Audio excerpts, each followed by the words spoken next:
Hello friends, welcome to Parth Shikshan. दोस्तों, आज के इस लेक्चर में यानी कि आज जर्नल एंट्रीज का पार्ट 2 है। और मैंने जैसे कि बताया था कि जर्नल एंट्रीज के लिए टोटल मैं 10 लेक्चर लेके आ रहा हूँ। पिछले लेक्चर में बिजनेस स्टार्ट करते समय बिजनेस स्टार्ट करने के जो ट्रांजैक्शन होते हैं और फर्स्ट टाइम जब हम गुड्स खरीदते हैं तो उसकी जर्नल एंट्रीज क्या होती है वो हमने सीख लिया है। आज के इस लेक्चर में गुड्स अगर हमने बेचा है, सेल किया है, तो उसकी किस तरह से एंट्रीज की जाएगी, अलग अलग तरह से सेल, कैश में, क्रेडिट में, इन सब का, और उसको रिटर्न करना पड़ जाए तो एंट्री कैसे होगा, अगर हमने गुड्स खरीदा है उसको रिटर्न करना पड़े, तो ये सारा आज के इस लेक्चर में हम सीखेंगे। आज भी 10 एंट्रीज को कवर करेंगे। तो सबसे पहले आज बात करते हैं sold goods for ₹15,000 in cash. सामान बेचेंगे, कैश में बेचेंगे, पैसा आएगा या जाएगा? कैश आएगा सर, आएगा, कैश आएगा। जो चीज आती है उसे डेबिट करो, जो चीज जाती है उसे क्रेडिट करो। Debit word comes in, credit word goes out. तो कैश क्या है? Debit word comes in, cash comes in. तो जो चीज आती है उसे डेबिट करो। जर्नल एंट्री का फॉर्मेट यही है, मैं पिछले क्लास में बता दिया था। तो क्या है? सबसे पहले कैश आया, cash account debit. Okay sir, हमने तो ये सीखा कि हर ट्रांजैक्शन के डबल इफेक्ट होते हैं, दो पहलू होते हैं। तो अभी तो एक ही हुआ है डेबिट, क्रेडिट में भी तो कुछ होना चाहिए, क्योंकि डेबिट बराबर क्रेडिट होता है। डबल एंट्री सिस्टम का तो हमने मतलब यही सीखा है कि जितने अमाउंट से डेबिट हुआ है उतने अमाउंट से ही क्रेडिट भी होगा। सर क्रेडिट क्या होगा? हमने गुड्स सेल किया तो सेल किया, बताइए इनकम है या लॉस है, क्या है? तो इनकम है सर। हमने समझा कि बिजनेस में कोई भी रेवेन्यू, पैसा कमाने के पर्पज से जो चीज हम स्पेंड करते हैं तो खर्च होता है, एक्सपेंस होता है। तो debit all expenses and losses. अब बारी है जब कमाया, जब पैसा आया, इनकम। तो इनकम मेरे लिए क्या है? Credit all income and gains. Income के लिए क्या रूल अप्लाई होगा? Credit all income and gains. अब दोस्तों, इनकम का नाम क्या है? इनकम कैसे हुआ है? सामान को बेचने से हुआ है ना। तो बेचने को इंग्लिश में क्या बोलते हैं? सेल्स बोलते हैं। क्या बोलते हैं दोस्तों? सेल्स। और ये जो सेल्स है ना, ये सेल्स को आप क्या मानोगे? इनकम ट्रीट करोगे। क्या करोगे? इनकम। और ये सेल करने को हम यहाँ पे इनकम, और इनकम का नाम तो होना चाहिए ना कुछ, तो हमने उस इनकम का नाम दे दिया सेल्स। क्या दे दिया दोस्तों? सेल्स। याद रखिएगा, ये सेल का मतलब बेचना हो गया, ठीक है ना। और वो क्योंकि सेल मेरा इनकम है, क्या है? इनकम है, सोर्सेस ऑफ रेवेन्यू है। तो मेरा क्या बन गया? उस इनकम का नाम मैंने क्या लिख दिया? सेल्स। जैसे कमीशन रिसीव होता है तो कमीशन इनकम का नाम है, यानी कि मैंने पैसा कमाया। कैसे कमाया? कमीशन के थ्रू। तो कमीशन। मैंने किराए पे एक घर दे दिया, रूम दे दिया किसी को, तो रेंट रिसीव हुआ, तो मेरे लिए इनकम है, पैसा आ रहा है ना। हाँ, तो उस पैसा आने वाले सोर्सेस का नाम दे रखा है कि कैसे आया? रेंट के थ्रू आया, तो रेंट मेरे लिए इनकम है। मैंने कमीशन, मैंने को कोई काम कर दिया, किसी को हेल्प कर दिया तो कमीशन लिया, तो उस इनकम का नाम है कमीशन। किसके थ्रू मैंने कमाया? कमीशन। वैसे यहाँ पे जो पैसा कमा रहा हूँ बेचने से, गुड्स को सेल करने से, तो उस इनकम का नाम मैंने सेल से लिख दिया। और credit all income and gains, क्योंकि सेल्स इनकम है, क्रेडिट ऑल इनकम गेन्स, तो इसका मतलब इसका नाम क्रेडिट में क्या लिखूंगा? To sales account. मैं उम्मीद करता हूं कि आपको ये समझ में आ गया होगा। और नरेशन में क्या लिखना होता है? यही वाला लिख दोगे, goods sold for ₹15,000 in cash. इसके अंदर क्लोज, यानी कि ये कंप्लीट हो गया। अब ये अलग अलग सेल्स के, ये फटाफट हम इसको खत्म कर लेते हैं। Sold goods for ₹। अब याद रखिए, जब भी गुड्स सेल किया जाएगा तो इसका मतलब गुड्स सेल करना इनकम है, इनकम का नाम है सेल्स, और credit all income and gains. इसका मतलब जब गुड्स जब भी बेचेंगे तो बेचते समय इनकम होगा, और इनकम का नाम क्या है? सेल्स। तो इसका मतलब हर ट्रांजेक्शन में जहां भी गुड्स सेल होगा, सेल्स अकाउंट क्रेडिट होगा। अब हमें बस यही पहचानना है कि डेबिट में क्या, कमाल है ना। ठीक है सर, देखते हैं। तो हमने 25,000 रुपए का गुड सेल किया अगेंस्ट चेक। चेक में सामान बेचा है, चेक उसने दे दिया, तो चेक मेरा कहाँ पे जाएगा? मेरे बैंक में। तो पैसा मेरे को किसके थ्रू मिलेगा? बैंक के थ्रू। तो मेरा बैंक बताइए रिसीवर है या गिवर है? सामान बेचूंगा तो मेरा बैंक रिसीव करेगा ना मेरे बिहाफ पे, तो मेरा बैंक रिसीवर है, तो इसका मतलब बैंक अकाउंट डेबिट। कमाल है। और जैसा कि मैंने बताया गुड्स को सेल करने से तो सेल्स अकाउंट क्रेडिट हो जाएगा। कमाल है। अमाउंट सब में, अब यहाँ पे 15,000 रुपये था, दूसरे में कितना रुपये 25,000 रुपये, तो 25,000 डेबिट है तो क्रेडिट में भी कितना रुपये आएगा 25,000 रुपये ही आएगा। अब अमाउंट आप सब में लिख लेंगे, मैं बस एंट्री करा रहा हूँ। Goods sold to Suraj for rupees 10,000 in cash. किसको बेचा, कोई लेना देना नहीं, क्यों, क्योंकि मैंने कैश में बेचा। मैंने आपको, आपका नाम सूरज है, मैंने आपको 10,000 रुपये का गुड्स बेचा और आपने मुझे कैश दे दिया। क्या आपसे मेरे फ्यूचर में कोई नाता है क्या, कोई काहे का लेना देना, चल भाई तू अपने घर मैं अपने घर, ठीक है।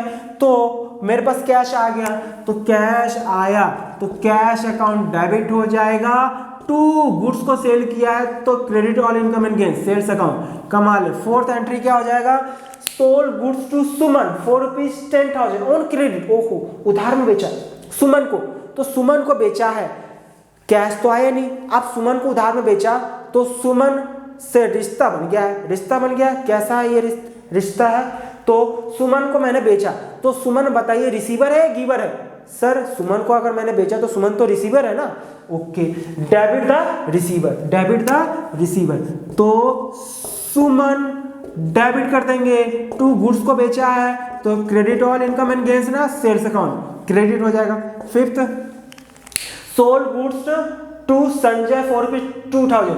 अब देखिए पिछले लेक्चर में हमने समझा था कि किससे खरीदा है, नाम ना दे रखा हो और कुछ ना लिखा हो तो कैश मानेंगे, और नाम दे रखा हो कुछ ना लिखा हो तो उधार मानेंगे क्रेडिट। यहाँ पे बेचने में भी सेम कंडीशन, यहाँ पे देखिए हमने क्रेडिट और कैश लिख दिया, यहाँ पे हमने किसी को बेचा, नाम दे दिया कि संजय, किसी पर्सन को मैंने बेचा, कैश या क्रेडिट नहीं लिखा है तो क्या मानेंगे, क्रेडिट मानेंगे। क्या मानेंगे, क्रेडिट मानेंगे, उधार मानेंगे। मतलब जब भी नाम दे दिया हो कुछ ना लिखा हो तो उधार। और अगला देखिए सोल्ड गुड्स फॉर रुपीज 5,000, इसमें कुछ नहीं लिखा है तो क्या मानेंगे, कैश, क्योंकि इसमें नाम नहीं लिखा है। तो ये दो एंट्री एक साथ हो जाएगा। मैंने संजय को बेचा, कुछ नहीं लिखा है तो उधार, तो संजय उधार मानने पर संजय क्या है, रिसीवर है ना, तो संजय रिसीवर है तो संजय डेबिट हो जाएगा to sales account, sales account क्या हो जाएगा, क्रेडिट हो जाएगा।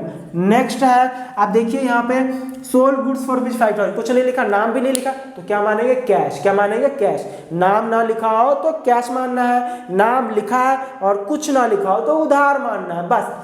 सर कैश में बेचा तो क्या आया, रोकड़ा आया, डेबिट व्हाट कम्स इन, जो चीज आती है उसे डेबिट करो, तो क्या आया मेरे पास, कैश आया, तो कैश अकाउंट डेबिट कैसे आया, गुड्स को बेचने से, तो to sales account. Next entry होगा सेवेंथ पे है sold goods on credit of rupees 6,000, उधार में बेचा, नाम नहीं दे रखा है बट स्पेसिफाई कर दिया कि क्रेडिट में बेचा है तो फिर मान लो ना क्रेडिट। अब मैं किसी को बेचूंगा सामने बार तो रिसीवर होगा या गिवर, रिसीवर, तो डेबिट था रिसीवर। सर नाम तो नहीं दे रखा, तो एक बात बताइए, जब बेसिक अकाउंटिंग टर्म मैंने समझा था तो वहाँ पे बताया था कि जब किसी को हम उधार में सामान बेचते हैं तो डेटर कहलाता है, क्या कहलाता है, डेटर।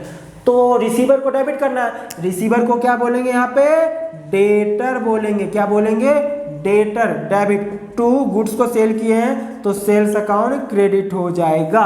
ये सेवेंथ एंट्री भी complete. 8, Sanjay return goods of rupees 5,000, ये देखिए रिटर्न, ये रिटर्न लिखा है या फिर रिटर्न बाय लिखा हो, दोनों का मतलब सेल्स रिटर्न है। यहाँ पे तो समझ में आ जाएगा कि देखिए मैंने संजय को 2,000 रुपए का सामान बेचा था ना, और यहाँ लिखा संजय रिटर्न, संजय ने गुड्स को रिटर्न किया है 5,000 रुपए का, तो संजय ने रिटर्न किया, संजय को मैंने बेचा था, ओके। तो संजय को जब बेचा था तो संजय डेबिट हुआ था ना, हाँ। अब उसने वापस कर दिया है, तो वापस कर दिया है तो संजय रिसीवर है या गिवर है, सर गिवर है। गिवर को क्या करते हैं, क्रेडिट द गिवर, तो इसका मतलब टू संजय हो जाएगा। क्या हो जाएगा, टू संजय, क्योंकि संजय क्या है, गिवर है, क्या है ये, गिवर, क्रेडिट द गिवर। अब सर डेबिट क्या होगा बताइए, जब हमने बेचा था संजय को यहाँ पे, तो संजय को बेचा था तो सेल्स था, सेल्स इनकम था, credit all income and gains. अब बताओ बिका हुआ सामान वापस आ गया तो मेरा इनकम उतने से कम हो जाएगा ना, तो इनकम किस में कन्वर्ट हो जाएगा, एक प्रकार से एक्सपेंस लो, तो इसका मतलब उस इनकम को खत्म करना है। याद रखिएगा, अकाउंटिंग में एक रूल है कि अगर कोई भी चीज खत्म करना है, प्लस या माइनस करना है तो अपोजिट एंट्री करना है। अगर माइनस करना है तो अपोजिट एंट्री करना है, प्लस करना है तो सेम डेबिट डेबिट क्रेडिट। अच्छा सर कुछ समझ में नहीं आया क्या? सिंपल सा मतलब है कि मैंने यहाँ पे देखिए सेल्स को क्रेडिट किया था ना, अब कितने का सामान वापिस आ गया? सर सामान वापिस आ गया है 500 रुपये, मैं कर देता हूँ 500। कितने का? 500 रुपये। तो 500 रुपये का सामान वापिस आ गया है, तो उतने से मेरा सेल्स इनकम तो कम हो जाएगा ना, तो डेबिट कर दो। उसको क्या बोलेंगे? Sales return account. क्या बोलेंगे? सेल्स रिटर्न, या फिर इसको रिटर्न इनवर्ड कहते हैं। क्या कहते हैं? Return inward account, debit. तो sales return account debit to Sanjay, यानी कि बिका हुआ सामान वापिस। और मैंने क्या बताया कि संजय रिटर्न लिखा हो या रिटर्न बाय संजय लिखा हो, दोनों का मतलब एक ही है। याद रखिएगा, पहचान है कि मैंने किसी को बेचा था, बिका हुआ सामान वापिस आ गया। ओके, अगला है purchase goods from Anil of ₹8000। अब देखिए हमने गुड्स खरीदा, अनिल से खरीदा है, गुड्स खरीदा है, तो गुड्स खरीदना एक्सपेंसेस है, और expense debit all expenses and losses. Expense का नाम मैंने क्या बताया था? जब भी गुड्स खरीदते हैं तो उस एक्सपेंस का नाम होता है परचेजेस। क्या होता है? परचेजेस। तो परचेजेस अकाउंट डेबिट हो जाएगा, debit all expenses and losses. तो परचेजेस अकाउंट डेबिट, अनिल से खरीदा है, साफ साफ लिखा, कुछ नहीं लिखा है ना, नाम लिखा है ना कि मैंने किससे खरीदा है, तो उधार। अनिल क्या है? गिवर, क्रेडिट द गिवर, तो टू अनिल। कमाल है। कितना रुपए का सामान? 8000 रुपए का है, ये लिख लीजिए। अब आखिरी में गुड्स रिटर्न टू। अब देखिए मैंने अनिल से सामान खरीदा, अब कोई डिफेक्टिव उसमें निकल गया तो मुझे वापस तो करना पड़ेगा ना। तो बताइए जब मैं वापस करूंगा तो वापस आगे की ओर होता है ना, तो हमेशा याद रखिएगा टू लिखाएगा। तो इसका मतलब कई बार क्वेश्चन में कंफ्यूजन होता है कि आप देखिए अगर सिर्फ इतना ही लिखा है गुड्स रिटर्न, कैसे पता चलेगा कि ये परचेज किया हुआ रिटर्न किया गया है या हमने किसी को सेल किया था वो रिटर्न? परचेज रिटर्न है या सेल्स रिटर्न है? तो याद रखना कि अगर नाम क्या है, रिटर्न सिर्फ लिखा हुआ है या रिटर्न बाय लिखा है तो सेल्स रिटर्न है, और परचेज रिटर्न में हमने किसी से खरीदा तो हम उसको वापस करेंगे तो आगे की ओर जाएगा, तो आगे की ओर के लिए क्या होता है? टू। तो जब भी टू लिखा आ जाए तो इसका मतलब परचेज रिटर्न। हमने सामने वाले को वापस किया ना, तो अब मैं अनिल को वापस करूंगा तो अनिल क्या हो जाएगा? अब रिसीवर, तो अनिल डेबिट हो जाएगा, और क्रेडिट क्या हो जाएगा? क्रेडिट बताइए, हमने गुड्स खरीदा था तो परचेज अकाउंट डेबिट, अब उतने से एक्सपेंस मेरा कम हो जाएगा ना, तो टू परचेजेस रिटर्न, उसको माइनस करना है ना, हाँ जी, तो परचेजेस रिटर्न अकाउंट। कमाल है। तो याद रखिएगा ये प्लस था जब हमने ट्रांजेक्शन किया, और जब माइनस करना हो तो उसी चीज को क्रेडिट कर देंगे परचेज रिटर्न। कमाल है ना।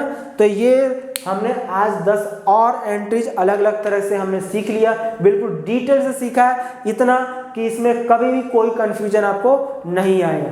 तो दोस्तों आज हमारा ये जर्नल का पार्ट 2 कंप्लीट हो गया है, मिलते हैं पार्ट 3 में।